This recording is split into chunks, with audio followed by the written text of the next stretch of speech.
বুকের কোথায় ব্যথা হলে সেটাকে হার্টের ব্যথা বলবে? বুকের ঠিক মাঝখানে তীব্র একটা চাপা ব্যথা তৈরি হবে। এই ব্যথাটা কখনো বাম দিকে ছড়ায় যেতে পারে, কখনো আপনার গলার দিকে যেতে পারে, কখনো আপনার পিঠের পেছনের দিকেও যেতে পারে। এবং ব্যথাটার ধরনটা হবে এরকম যে এই ব্যথাটা আপনি যখনই স্বাভাবিক কাজের থেকে একটু পরিশ্রমের কাজ করতে যান তখনই আপনার বুকটা চেপে আসে অথবা এই ব্যথাগুলা বেড়ে যায়। হার্টে ব্লক আসলে কেন হয়? ধমনীতে যখন ক্রমান্বয়ে ব্লক হয় সেটাকে আমরা বলি হার্টের ব্লক। কারো হার্টে ব্লক আছে কিনা বুঝবেন কিভাবে? লক্ষণগুলো কি? যদি দেখি যে রোগীর বুকে ব্যথা করে, রোগীর বুকে ব্যথা কেমন করে? যখন রোগী তার স্বাভাবিক কাজের থেকে একটু ভারী কাজ করতে গেলেই তার বুকে একটা ব্যথা তৈরি হচ্ছে অথবা একটু শ্বাসকষ্ট মতো তৈরি হচ্ছে, তখন প্রাথমিকভাবে আমরা এটাকে একটা হার্টের অসুখ হিসাবে চিন্তা করি। ব্লক জানার পরেও যদি এটা চিকিৎসা ঠিকমতো না করে তাহলে কি হার্ট অ্যাটাকের ঝুঁকি থাকে? যার একটা ব্লক অনেক অংশ তৈরি হয়ে আছে, যখন দেখা যাচ্ছে যে সেই ব্লকের চিকিৎসাটা সঠিকভাবে না নিল তখন তার হার্ট অ্যাটাকের ঝুঁকি অবশ্যই বেশি থাকে।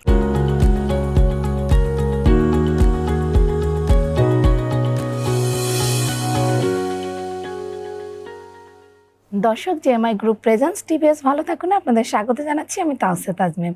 আজ আমরা কথা বলবো হার্টে ব্লকের সমস্যা নিয়ে। এ বিষয়ে কথা বলতে আমাদের সঙ্গে আছেন ডাক্তার মোহাম্মদ সাজ্জাদুর রহমান, সহযোগী অধ্যাপক, জাতীয় হৃদরোগ ইনস্টিটিউট ও হাসপাতাল। আমাদের অনুষ্ঠানে আপনাকে স্বাগতম। আপনাকে স্বাগতম, আপনাকে সহ যারা এই অনুষ্ঠানের দর্শকবৃন্দ আছে সবাইকে আসসালামু আলাইকুম। আপনি জানেন যে আমাদের দেশে হার্টের সমস্যা বাড়ছে, হার্টের ব্লক একটা সমস্যা। আপনি আমাদের একটু হার্টের ব্লক সম্পর্কে বলবেন?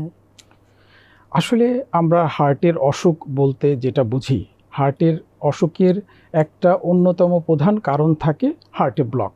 কিন্তু ব্লকটা যতক্ষণ পর্যন্ত আপনি অ্যানজিওগ্রাম না করবেন ততক্ষণ পর্যন্ত এই ব্লকটা নিরূপণ করা যায় না, কিন্তু ধারণা করা যায়। যেমন আমরা প্রাথমিকভাবে হার্টের যে পরীক্ষাগুলো করি, একটা ইসিজি করি, ইকো করি, ক্ষেত্রভেদে অনেক সময় ইটিটি করি, এগুলোতে আপনি একটা ধারণা করতে পারবেন যে তার হার্টে ব্লক থাকতে পারে। এবং আপনি যখন অ্যানজিওগ্রাম পরীক্ষাটা করবেন তখন আপনি পুরোপুরি নিশ্চিত হবেন যে ব্লক আছে কি না। আচ্ছা, একদম এনজিওগ্রাম করতেই হবে হার্টের ব্লক? মানে ব্লক যদি আপনি বুঝতে চান যে আমার কতটা ব্লক আছে, কি পরিমাণ ব্লক আছে, এইটার জন্য অ্যানজিওগ্রামই হচ্ছে সঠিক পদ্ধতি। এছাড়া আর কোনো পদ্ধতিতে আপনাকে ব্লকের পার্সেন্ট সহ কয়টা ব্লক আছে এটা বলা সম্ভব না। আচ্ছা, হার্টের ব্লক আসলে কেন হয়? হার্টের ব্লক যেটা হয় যে আমরা জন্মগতভাবে আমরা যখন জন্মগ্রহণ করি আমাদের প্রত্যেকটা জায়গায় কিন্তু রক্তের একটা সরবরাহ থাকে। হার্টের মধ্যেও রক্তের সরবরাহ লাগে। হার্ট কিন্তু বিভিন্ন জায়গায় পাম্প করে রক্ত পাঠায় শরীরের, কিন্তু হার্টের নিজস্ব রক্ত সাপ্লাই লাগে। এবং এই হার্টের রক্ত সাপ্লাইটা দেয় হার্টের মধ্যে যে ধমনী থাকে সেটা রক্ত সাপ্লাই দেয়। এই ধমনীতে যখন ক্রমান্বয়ে ব্লক হয় সেটাকে আমরা বলি হার্টের ব্লক। এবং এই ব্লক প্রক্রিয়া সাধারণত যদি আমরা বলি 20 বছর বয়সের পর থেকে মানুষের শুরু হয়ে যেতে পারে। তবে যাদের বিভিন্ন ধরনের অসুখ থাকে, যেমন তার হাইপারটেনশন থাকে, তার রক্তের চর্বি অতিরিক্ত, স্থূলতা বেশি, ডায়াবেটিস আছে, কিডনি সমস্যায় ভুগছে, এই ধরনের রোগীদের ক্ষেত্রে ব্লকের প্রক্রিয়াটা ত্বরান্বিত হয় এবং সেক্ষেত্রে তার এই ব্লক প্রক্রিয়া দ্রুততার সাথে হয়ে যখন হার্টের রক্তনালী ধমনীগুলাতে ব্লকটা অনেক বেশি পরিমাণে হয়ে যায় সেটা তখন দেখা যাচ্ছে তার বুকে ব্যথা, শ্বাসকষ্ট, এই ধরনের নানাবিধ লক্ষণ আসতে পারে, যেটাকে আমরা হার্টের অসুখ হিসাবে মনে করি। আচ্ছা, মানে কোমরবিড পেশেন্টদের ঝুঁকিটা অনেক বেশি? কোমরবিড পেশেন্টদের কোমরবিড পেশেন্টদের ঝুঁকিটা অনেক বেশি। এর সাথে যেমন একটা ঝুঁকিপূর্ণ ফ্যাক্টর যারা ধূমপান করেন তাদের জন্য এটা খুবই উচ্চমাত্রার ঝুঁকি। আচ্ছা, আপনি জানেন যে এখন আমাদের তরুণদের মধ্যেও হার্ট অ্যাটাক, হার্টের ব্লকের সমস্যা অনেক বেড়ে গেছে। আসলে কোন বয়সীদের হার্টের ব্লকটা বেশি হয়? হার্টের ব্লকের বয়স নির্ধারণ করতে গেলে আমরা ম্যাক্সিমাম ক্ষেত্রেই চিন্তা করি যে পুরুষদের সাধারণত 50 বছর অ্যাভব থেকে সাধারণত এই ধরনের অসুখ শুরু হতে পারে এবং মহিলাদেরও এরকম 55 বা এর বেশি হলে ব্লক প্রক্রিয়া শুরু হতে পারে। কিন্তু বয়স দিয়ে একদম বলা যাবে না যে আপনার এই বয়সটাতে এই অসুখটা হবে, এর আগে কখনো হবে না। আপনি যে রোগীর কোমরবিড কন্ডিশন যত বেশি, যার অল্প বয়সে হাই প্রেশার হয়ে গেছে, যার অল্প বয়সে ডায়াবেটিস হয়ে গেছে এবং এই ধরনের জটিলতায় যারা ভুগতে থাকেন তাদের ক্ষেত্রে এর অনেক আগেও হার্টে ব্লকের সম্ভাবনা তৈরি হতে পারে। এর বাইরেও কিছু আছে, মানুষের জেনেটিক কজ থাকে, বিভিন্ন জেনেটিক কারণে তার শরীরে রক্তের জমাট বাঁধার প্রবণতা থাকতে পারে বা রক্তে ব্লক তৈরি হওয়ার প্রবণতা থাকতে পারে, তাদের ক্ষেত্রে আরও অনেক আগেও হার্টের ব্লক তৈরি হয়ে যেতে পারে। আচ্ছা, কারো হার্টে ব্লক আছে কি না বুঝবেন কিভাবে, লক্ষণগুলো কি? কারো হার্টের ব্লক বুঝতে গেলে আমরা প্রাথমিকভাবে চিন্তা করি রোগীর লক্ষণগুলো কী রকম। রোগীর লক্ষণগুলা যদি দেখি যে রোগীর বুকে ব্যথা করে, রোগীর বুকে ব্যথা কেমন করে? যখন রোগী তার স্বাভাবিক কাজের থেকে একটু ভারী কাজ করতে গেলেই তার বুকে একটা ব্যথা তৈরি হচ্ছে অথবা একটু শ্বাসকষ্ট মতো তৈরি হচ্ছে, তখন প্রাথমিকভাবে আমরা এটাকে একটা হার্টের অসুখ হিসাবে চিন্তা করি এবং তখন চিকিৎসকের পরামর্শ নিয়ে পর্যায়ক্রমিক আপনাকে ইসিজি পরীক্ষা, ইকো পরীক্ষা, প্রয়োজন ভেদে ইটিটি পরীক্ষা এগুলো করা যেতে পারে। এগুলোতে যদি আপনার সন্দেহজনক পরিস্থিতি তৈরি হয় যে না ওনার হার্টে ব্লক থাকতে পারে, তখন আপনাকে অ্যানজিওগ্রাম করে জিনিসটা নিশ্চিত হতে হবে কতটা ব্লক আছে, কী পরিমাণ ব্লক আছে। আচ্ছা, কিন্তু রোগীরা কি এখনো এনজিওগ্রামে একটু ভয় পায় না? আসলে আমাদের রোগীদের মধ্যে সবসময় অ্যানজিওগ্রাম সম্পর্কে একটা ভীতি আছে, কিন্তু অ্যানজিওগ্রাম এটা কোনো একটা চিকিৎসা না, এটা একটি টেস্ট এবং একটি খুব সহজ ধরনের একটি টেস্ট। এটিতে জটিলতা সাধারণত হয় না। আমাদের দেশে সাকসেসফুলি সরকারি বেসরকারি বিভিন্ন সেন্টারে এগুলো হচ্ছে এবং এগুলাতে কমপ্লিকেশন নাই বললেই চলে। আচ্ছা, তার মানে যদি ইটিটি খারাপ আসে বা ইকো খারাপ আসে তখন চিকিৎসকের পরামর্শে এনজিওগ্রাম করাই ভালো? অবশ্যই করা উচিত। তবে এমনও হতে পারে যে ইসিজি ইকো ভালো আছে, হয়তো সে ইটিটি কমপ্লিট করতে পারলো না, সেসব ক্ষেত্রেও আমাদেরকে অ্যানজিওগ্রাম করেই সিদ্ধান্তটা নিতে হবে যে তার হার্টের অসুখের ব্লক আছে কিনা বা অন্য কোনো অসুবিধা আছে কিনা। এনজিওগ্রামে যদি ব্লক শনাক্ত হয় তাহলে কি করতে হবে? অ্যানজিওগ্রামে ব্লক শনাক্ত হলে আমরা প্রাথমিকভাবেই চেষ্টা করি যে তাকে রিং দিয়ে, যেটাকে স্টেন্ট বলে, এইটা দিয়ে সেই ব্লকটাকে আপনার রিপেয়ার করার। এক ব্লক বলতে একটা যাত্রাপথ সম্পূর্ণ বন্ধ হয়ে গেছে, সেই বন্ধ যাত্রাটা আপনি সেখানে একটা স্টেন্ট দিয়ে ডাইলেট করে আসলেন, তার রক্তের ফ্লোটা স্বাভাবিক হলো। এই প্রক্রিয়ার মাধ্যমে আমরা সমাধান করার চেষ্টা করি। তবে কিছু কিছু ক্ষেত্রে দেখা যায় যে এই রোগীটা স্টেন্ট করার মতো পর্যায়ে নাই, তার এমন জায়গাতে ব্লকটা আছে যে এই রোগীটাকে বাইপাস করলে, যেটাকে করোনারি আর্টারি বাইপাস গ্রাফটিং বলে বা সিএবিজি বলে, এই বাইপাস করলেই রোগীর জন্য উপকার বেশি হবে। সে সকল ক্ষেত্রে আমরা আসলে অ্যানজিওগ্রাম করার পরে রোগীকে বাইপাসের জন্য পাঠাই দিই। আচ্ছা, তো স্টেন্টিং যদি না করে, ব্লক জানার পরেও যদি এটা চিকিৎসা ঠিকমতো না করে, তাহলে কি হার্ট অ্যাটাকের ঝুঁকি থাকে? এখন অবশ্যই যার একটা ব্লক অনেক অংশ তৈরি হয়ে আছে, যখন দেখা যাচ্ছে যে সেই ব্লকের চিকিৎসাটা সঠিকভাবে না নিল, তখন তার হার্ট অ্যাটাকের ঝুঁকি অবশ্যই বেশি থাকে। আচ্ছা আচ্ছা, তো কারো যদি স্টেন্টিং করে তার কি আবার হার্টে ব্লক হওয়ার কোনো সম্ভাবনা তৈরি হয় ভবিষ্যতে? স্টেন্ট আপনি করলেন, হয় ব্লক যেটা ছিল সেটাকে আপনার নিরাময় করা হলো, কিন্তু এমন না যে স্টেন্ট করলেই আপনার স্বাভাবিকভাবে আর কোনো ব্লক তৈরি হবে না। আপনার মধ্যে কিন্তু অসুখের প্রক্রিয়া চলমান আছে এবং অসুখের প্রক্রিয়া চলমান থাকার জন্য আপনাকে ডাক্তার যে ওষুধগুলো সাজেশন দেয় এগুলো সঠিকভাবে খেয়ে যেতে হবে এবং আপনাকে প্রয়োজন বোধে বিভিন্ন সময় যে পরীক্ষাগুলো ডাক্তার দিবেন সেগুলো করাতে হবে।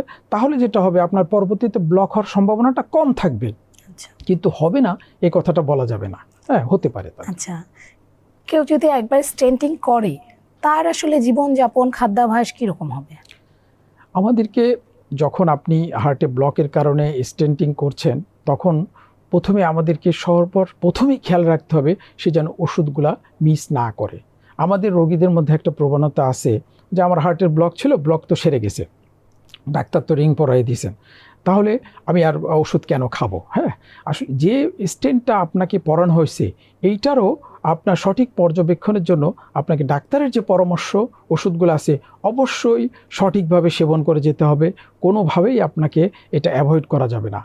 আর এর আগের থেকেও সবথেকে গুরুত্বপূর্ণ যে ব্যাপারটি, আপনার জীবনযাত্রা, আপনার জীবনযাত্রাকে খুবই নিয়ন্ত্রণে রাখতে হবে। যেমন অনেকের মধ্যেই অ্যালকোহলের অভ্যাস থাকে, ধূমপানের অভ্যাস থাকে, এগুলা বাদ দিয়ে চলতে হবে। পাশাপাশি তাজা ফলমূল খাওয়ার চেষ্টা করতে হবে, সঠিক সময়ে ঘুম এবং সঠিক যে শারীরিক কসরত, যেটাকে আমরা ফিজিক্যাল এক্সারসাইজ বলি, এটাও আপনাকে নিয়মতান্ত্রিকভাবে করে যেতে হবে। সর্বোপরি বলতে হবে যে শুধু ওষুধ খেলে হবে না, আপনাকে একটা ডিসিপ্লিন জীবনযাপনও করতে হবে। মানে স্বাস্থ্যকর জীবনযাপনটা এটা বজায় রাখতে হবে। অবশ্যই। আমরা স্টেন্টিং যারা করেছে তাদের নিয়ে কথা বললাম, কিন্তু যাদের হার্টের ব্লকের এই লক্ষণগুলো আপনি আমাদের যেগুলো বলেছিলেন এগুলো হয়নি, তাহলে কোন বয়স থেকে আসলে মানুষের হার্টের পরীক্ষা নিরীক্ষা করা উচিত? কি ধরনের পরীক্ষা করবে? আসলে হার্টের পরীক্ষা নিরীক্ষা করার জন্য সবথেকে জরুরি হচ্ছে আপনার লক্ষণ। যখন আপনি দেখবেন যে আপনার মধ্যে বুকে ব্যথা, শ্বাসকষ্ট, এই ধরনের লক্ষণগুলো আসে এবং আপনার বয়সটা অবশ্যই দেখা যাচ্ছে যে 20+, তখন আপনাকে হার্টের পরীক্ষা নিরীক্ষাগুলো অবশ্যই করা উচিত। কি পরীক্ষা করবে? আপনি প্রাথমিকভাবে একটা ইসিজি করবেন। ইসিজির পাশাপাশি আপনার অবশ্যই এক্ষেত্রে ডাক্তারের পরামর্শ নিতে হবে। একটা ইকো করতে পারেন। ডাক্তারকে যদি ইসিজি ইকো দেখার পরেও সন্তুষ্ট না হন যে না আপনার একটা ইটিটি পরীক্ষার দরকার আছে, হ্যাঁ, তখন একটা ইটিটি করতে পারেন। আচ্ছা, 20 বছর তো আমরা অনেক কম, মানে তরুণ, তারা তো আসলে ডাক্তার দেখাতেই চায় না। তো এই যে পরীক্ষা নিরীক্ষার কথা আপনি বললেন, যদি আমরা পরীক্ষা নিরীক্ষা করে এবং কোনো ত্রুটি ধরা না পড়ে, কত বছর পর পর এগুলো করতে হয় বা কত মাস? এগুলোর একটা হিসাব আসবে যে আপনার যখন বুকে ব্যথা হচ্ছে এবং বুকে ব্যথার সাথে আপনার মধ্যে ঝুঁকিপূর্ণ ফ্যাক্টরগুলো কি কি আছে, যেমন আপনার ডায়াবেটিস আছে, আপনার হাই প্রেশার আছে, আপনার স্থূলতা আছে, রক্তের চর্বি অনেক বাড়তি আছে, কিডনিজনিত সমস্যায় ভুগছেন, এই ধরনের ঝুঁকিপূর্ণ ফ্যাক্টরগুলো যাদের মধ্যে থাকবে, তাদের ক্ষেত্রে এই চেক আপটা আপনাকে অল্প সময় ব্যবধানেই করা উচিত। হ্যাঁ, তবে খুব অ্যাকুরেটলি বলা যাবে না যে 3 মাস পর পর করেন বা 6 মাস পর পর করেন। আমার অভিজ্ঞতা বলে যে বছরে অন্তত তার এই টেস্টগুলো কোনো অসুবিধা না থাকলেও একবার করে দেখা ভালো। আচ্ছা, এই রুটিন চেক আপ যেটাকে বলে। আর আপনি জানেন যে হার্ট অ্যাটাক নিয়ে মানুষের মধ্যে অনেক ধরনের ভুল বোঝাবুঝি আছে যে কোথায় আসলে বুকের কোথায় ব্যথা হলে সেটাকে হার্টের ব্যথা বলবে। আসলে হার্টের ব্যথা বা বুকের ব্যথা হার্টের কারণে, এটা আমরা বলতে গেলে আমরা হয়তো প্রাথমিকভাবেই চিন্তা করি যে বুকের ঠিক মাঝখানে তীব্র একটা চাপা ব্যথা তৈরি হবে। এই ব্যথাটা কখনো বাম দিকে ছড়ায় যেতে পারে, কখনো আপনার জতে আসতে পারে, তো যেটা আপনার গলার দিকে যেতে পারে, কখনো আপনার পিঠের পেছনের দিকেও যেতে পারে। এবং ব্যথাটার ধরনটা হবে এরকম যে এই ব্যথাটা আপনি যখনই স্বাভাবিক কাজের থেকে একটু পরিশ্রমের কাজ করতে যান তখনই আপনার বুকটা চেপে আসে অথবা এই ব্যথাগুলা বেড়ে যায়। আচ্ছা, তো আমাদের সাধারণ মানুষের মধ্যে তো একটু বুকে ব্যথা হলে গ্যাসের সমস্যা মনে করে। বুকে ব্যথা হলে আসলে কি করা উচিত তাৎক্ষণিকভাবে? আমাদের রোগীদের মধ্যে খুবই একটা প্রবণতা আছে, আপনি যে বললেন যে তাদের বুকে ব্যথা হলেই তারা এটাকে গ্যাস্ট্রিকের ব্যথা মনে করে।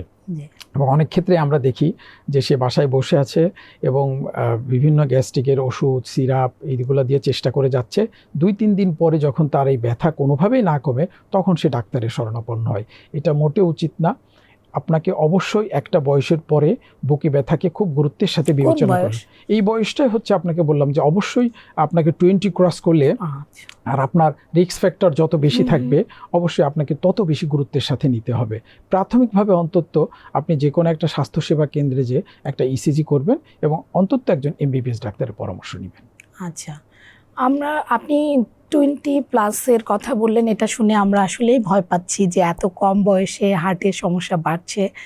তো হার্ট ভালো রাখতে আসলে কি করতে হবে? হার্ট ভালো রাখতে প্রথম হচ্ছে আপনাকে অবশ্যই ডিসিপ্লিন মেনে চলতে হবে।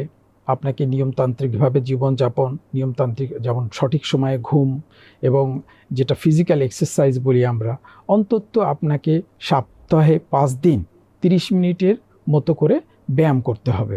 এবং এই ফিজিক্যাল এক্সারসাইজটা হতে হবে এমনভাবে যাতে আপনার শরীর থেকে কিছু হলেও ঘাম ঝরে। আপনি খুব অল্প অল্প করে আস্তে আস্তে হাঁটলেন, এটা কিন্তু আপনার ফিজিক্যাল এক্সারসাইজ বেশি একটা হবে না। সুতরাং আপনাকে একটু স্বাভাবিকের থেকে জোরে হাঁটার চেষ্টা করতে হবে, অথবা আপনি হালকা ব্যায়াম করতে পারেন, সেগুলো আপনার উন্মুক্ত বাতাসে হলেই বেশি ভালো। এবং তার পাশাপাশি আপনাকে খাদ্য অভ্যাসেরও পরিবর্তন আনতে হবে। এখন যেমন আমাদের মধ্যে ফাস্টফুড খাওয়ার খুব জাঙ্ক ফুড যেটাকে বলে, এটার প্রবণতা খুব বেশি, এবং আমরা বিভিন্ন ধরনের বেশি করে যে গরুর মাংস, খাসির মাংস, এই জাতীয় জিনিসগুলো আমাদের মধ্যে অনেক খাওয়ার প্রবণতা আছে। তো এই স্বাস্থ্যকর অভ্যাসের ক্ষেত্রে বলতে গেলে খাদ্য অভ্যাসটা খুব জরুরি, এবং আপনাকে সীমিত পরিমাণ পুষ্টিকর খাবার খেতে হবে। আপনি সবই খেতে পারবেন, কিন্তু অবশ্যই সেটা সীমিত পরিমাণ, আর ফাস্টফুডটাকে অবশ্যই আপনাকে অ্যাভয়েড করে চলার চেষ্টা করতে হবে। খাবারের সময় মানুষ হার্টের সমস্যার কথা আসলে তেল নিয়ে একটা প্রশ্ন ওঠে, তেল কি খাওয়াই যাবে না? না, এটা ভুল। তেল খাওয়া যাবে না তা না। আমরা তেলের মধ্যে বলতে গেলে এইটা আপনাকে বিবেচনা করতে হবে, আমরা যে স্যাচুরেটেড ফ্যাটগুলা তেলের মধ্যে, হ্যাঁ ট্রান্স ফ্যাট যেটা স্যাচুরেটেড, এই ফ্যাটগুলাকে আমরা অ্যাভয়েড করি। এখন আমাদের যে খাসির মাংস বলেন, গরুর মাংস বলেন, এইগুলাতে স্যাচুরেটেড ফ্যাটটা বেশি থাকে, যার কারণে আমরা এইগুলাকে একটু অ্যাভয়েড করতে বলি। আচ্ছা, এমনিতে কি তেলের কোনো পার্থক্য আছে যে কোন তেলটা খাওয়া যাবে, কোন তেলটা খাওয়া যাবে না? তেলের পার্থক্য বলতে গেলে আপনাকে আমাদের মেডিকেল হিসাবে আপনাকে সানফ্লাওয়ার অয়েলটা বেশি প্রিফার করা হয়, হ্যাঁ। তবে আপনার সয়াবিন তেল, যদি আমরা পিওর সয়াবিন তেল খাই, সেটাও মেডিকেটেড, হ্যাঁ। আচ্ছা, তবে অধিকাংশ হয়তো সয়াবিন তেলটা সঠিক কিনা এটাও দেখার ব্যাপার আছে আর কি। আচ্ছা, সয়াবিন তেলে ভেজাল থাকলে সেটা আবার হার্টের জন্য, সেটা হার্টের জন্য ক্ষতি করতে পারে। তার মানে খোলা তেল খাওয়া যাবে না? খোলা তেল যদি সঠিক জায়গায় হয় তাহলে তো খোলা তেল আর প্যাকেটজাত তেল তো ফ্যাক্টর না। ফ্যাক্টর হচ্ছে আসলে যে প্রসেসিং করছে বা যে আনছে কতটা সঠিক জিনিস সে আনবে। আচ্ছা, তো আমরা একেবারেই শেষ পর্যায়ে চলে আসছি। হার্ট ভালো রাখতে স্বাস্থ্যকর জীবনযাপন করতে হবে, এবং ব্লক হলে কি কোনো রকম ভয় না পেয়ে এনজিওগ্রাম করাতে হবে? আসলে ব্লক আপনার যে কোনো ধরনের বুকে ব্যথা হলোই সাথে সাথে আপনাকে অ্যানজিওগ্রামে চলে যেতে হবে, ব্যাপারটা ঠিক এই ধরনের না। আমাদেরকে ধাপে ধাপে আগাতে হবে। অবশ্যই আপনার বুকে ব্যথা থাকলে আপনি ইসিজি করবেন, আপনি ইকো করবেন, প্রয়োজন ভেদে আপনি ইটিটি করবেন। এগুলাতে যদি আপনার কারণ সঠিকভাবে নিরূপণ করা না যায়, অথবা আপনার হার্টের খুব গুরুত্বপূর্ণ সমস্যা ধরা পড়লো, সেসব ক্ষেত্রে আপনাকে অবশ্যই অ্যানজিওগ্রাম করে চিকিৎসা নেওয়ার চেষ্টা করতে হবে। আচ্ছা, এবং সঠিক সময়ে চিকিৎসা নিলে নিশ্চয়ই সঠিক নিয়ম মেনে চললে সুস্থ থাকা সম্ভব। সঠিক সময়ে সঠিকভাবে চিকিৎসা নিলে আপনার হার্ট অ্যাটাকটাকে আপনি প্রতিরোধ করতে পারবেন, এবং সেক্ষেত্রে আপনি অনেক বেশি কর্মক্ষম থাকবেন। আপনার একটা হার্ট অ্যাটাক হয়ে গেলে আপনার হার্টের অবশ্যই কিছু ক্ষতি হবেই, এবং এইরকম পর্যায়ক্রমিক হার্ট অ্যাটাক হতে থাকলে, ক্ষতি হলে সেক্ষেত্রে যেমন আপনার মৃত্যু ঝুঁকি আছে, তেমনি আপনি আপনার কর্মক্ষমতা হারাতে পারেন। এই জন্য সঠিক সময়ে চিকিৎসা নিলে এটা আপনার একটা ইনভেস্টমেন্ট। আপনি লাইফে বেশি অ্যাক্টিভ থাকবেন এবং আপনার বেশি কর্মক্ষম থাকবেন। আচ্ছা, আমাদেরকে সময় দেওয়ার জন্য আপনাকে ধন্যবাদ। আপনাকেও ধন্যবাদ, সব আপনার দর্শকদেরকেও ধন্যবাদ। এই ছিল জেএমআই গ্রুপ প্রেজেন্টস টিভিএস ভালো থাকুন। আমাদের সঙ্গে থাকার জন্য ধন্যবাদ।